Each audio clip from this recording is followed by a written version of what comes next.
Chapter 10. Goodbye, Perdita. After Jack left and my mother went sulking to her room, Anita and I stayed up chatting in my bedroom before we went to sleep. Anita had Polly bring Perdita up to my room, and the three of us sat on my bed together. But no matter how cute and cuddly Perdita was, she couldn't wipe the scowl from Anita's face. I thought she was sour about having to go back to school the next day. Or perhaps she was regretting her decision to go to typing school rather than travel the world with me. I wondered if she thought I would wait around forever for her to change her mind. It was quite possible she'd seen her chance to fly out the window when she saw how much I fancied Jack. But if anyone should have been feeling sour, it was me. Anita had acted horribly at dinner, and quite possibly ruined my chances at fixing things with my mama. Anita, what's wrong with you? Why were you acting that way at dinner, needling my mama like that? You see what she's doing, don't you? She asked, making a pretense of playing with Perdita, though her gaze was fixed on me. What exactly do you think she's doing, Anita? I was losing patience with her. Honestly, I was starting to feel glad she was leaving the next day. She's trying to marry you off. Even you can see that, Corella, she said, clearly trying to tick me off. I wasn't going to take the bait. It's no secret she wants to see me married. This isn't news, Anita. She's been parading me around all year. Besides, all mothers want to see their daughters married. But does she have to be so mercenary? She said, rolling her eyes. Mothers have been haunting men with fortunes for their daughters since the beginning of time, Anita. You're a fool if you think my mother is any different. It's a job. Corella, she's clearly trying to get her hands on your fortune. Look how she made such a point of saying your name would be Shortbottom. This time she had crossed the line. I was truly angry with her. You'd better take that back, Anita. That isn't true. You have the wrong end of the stick. I don't think I do. I thought even you would see through your mother's sudden interest in spending time at home, Corella. And that comment about making Perdita into a muffler was horrifying. Clearly you don't have a high opinion of my mama if you think she was serious.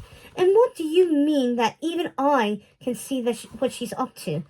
Oh, Corella, I've been waiting for you to see her clearly for years, and I thought you did after the scene she made at Christmas. I put up with your snobbish attitude for a long time because I love you, and because I knew in my heart that wasn't who you really are. And you proved it at Christmas, when you started treating your staff like a family, and stopped, acting like your mother. I thought I had my old Corella back, and now she's home for one evening, and you're back to acting like her, defending her. It's sad, Corella.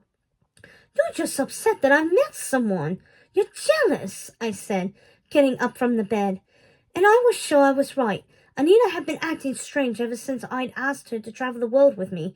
But once she met Jack, she started acting like an insolent little brat. Jealous of a man you just met? She laughed. Corella, please think about this clearly just for one moment.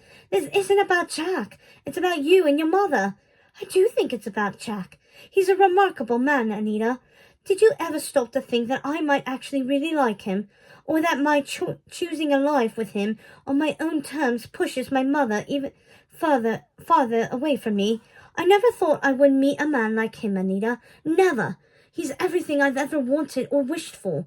He's exactly the sort of man Papa would have wanted for me. And if you can't see that, well, then you don't know me as well as I thought you did. I think this is about you regretting your decision, choosing a mundane life over the life you could have had with me. That's what I think this is about, Anita. Oh, Corella, he's funny and charming, yes, and a bit like your father. They have the same smile, and you hardly know him. But you hardly know him. Don't let your mother manipulate you like this, forcing you into marriage and out of your inheritance. You heard him. He doesn't mind taking my name, I said. Looking back, I don't even know why I was trying to defend myself or my mother to an in-between like Anita. Why it was so important to me that she believed me. I suppose I still loved her. Why were you even talking about marriage? You just met him, Corella. You have so many plans for yourself. You wanted to travel the world. You said you would never marry. And now in one evening, everything has changed. It doesn't make sense. It's like your mother has some sort of hold on you, Corella. You've been acting so strangely lately. Like wearing the furs she gave you somehow makes you act like her. I laughed. That's nonsense, Anita. By your logic, then, wearing the earrings that my father gave me would make me act like him? None of this makes sense. My mother isn't trying to control me, and she isn't trying to take my fortune. It's insulting. Cruella, you saw how your mother reacted when she found out he was willing to keep the DeVil name. I don't think she counted on Lord Shortbottom relinquishing his name so easily. He's thwarted her plans, Cruella, and now she's threatening you with leaving again if you keep Perdita. She's trying to erase your father, his gifts to you, and his name. I won't give up my father's name, Anita. I promised I wouldn't. Because you love your father or because you love his money? Anita was getting angrier by the moment. I couldn't understand how she could have gotten it all so wrong.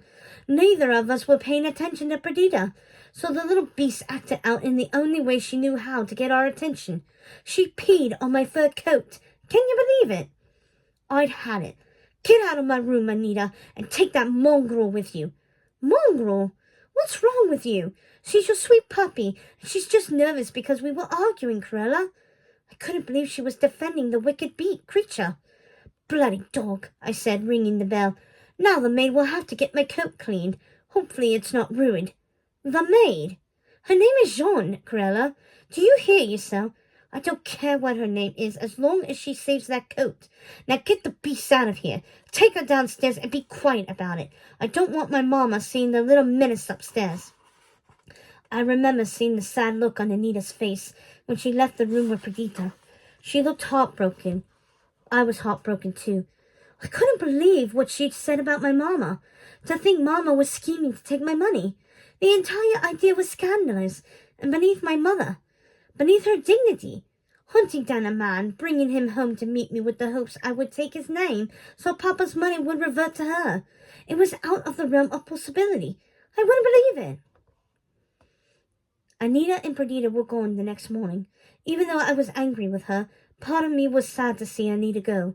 I was still singing over the things she'd said about Mama, and still hurt she wouldn't travel the world with me. I still loved her, but I was happy she was gone, and I was relieved she was able to take Perdita with her. As much as I cherished Papa's gift, I knew that if I wanted to have a friendship with my Mama, I couldn't keep her. My Papa was gone. There was nothing I could do to bring him back. But if I wanted my Mama in my life, I had to do something to make her happy, to make her love me again. And the only thing I could think of was to get rid of Anita and Perdita. It broke my heart to see Perdita go, but I wasn't going to let anything stand in the way of my relationship with my Mama. Not an in-between like Anita, and certainly not a puppy.